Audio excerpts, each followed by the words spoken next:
Side జాయింట్కి back part రెండుగా మడుచుకొని ఆది blouse తీసుకొని అదేవిధంగా రెండుగా మడుచుకొని కుట్టు దగ్గర ఒక మార్క్ చేసుకోండి.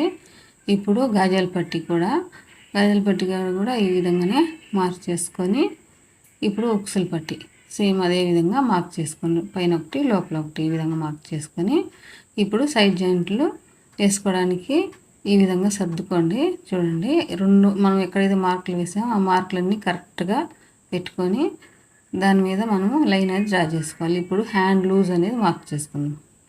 ఈ విధంగా చూడండి, కరెక్ట్గా హ్యాండ్ లూజ్ మార్క్ చేసుకొని తర్వాత చంక లూజ్ కూడా మార్క్ చేసుకోవాలి.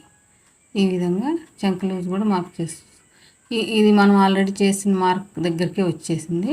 ఇప్పుడు అన్ని మార్కులని కలుపుకొని ఈ విధంగా స్కేల్ పెట్టి ఒక లైన్ అనేది డ్రా చేసుకోండి. చూడండి, ఈ విధంగా హ్యాండ్స్ దగ్గర కూడా చంక దగ్గర నుంచి హ్యాండ్స్ వరకు ఈ విధంగా పెట్టుకున్న తర్వాత ఆ లైన్ మీదనే మనం కుట్టు వేసుకుంటే ఫిట్టింగ్ సూపర్గా వస్తుంది. ఇక్కడ చంక దగ్గర కుట్టు మనం పెట్టిన మార్కు రెండు ఈ విధంగా ఒకటి రెండు ఆది బ్లౌజు మనం కుట్టే బ్లౌజు రెండు పెట్టి చూడండి ఈక్వల్గా వస్తే ఇంకా కుట్టేసేయండి. ఈ విధంగా చేయడం వల్ల ఫిట్టింగ్ అనేది ఎక్కడ లూజ్ లేకుండా టైట్ లేకుండా ఫినిషింగ్ బాగా నీట్గా వస్తుంది. ఫ్రెండ్స్, ఈ వీడియో నచ్చితే లైక్ చేయండి.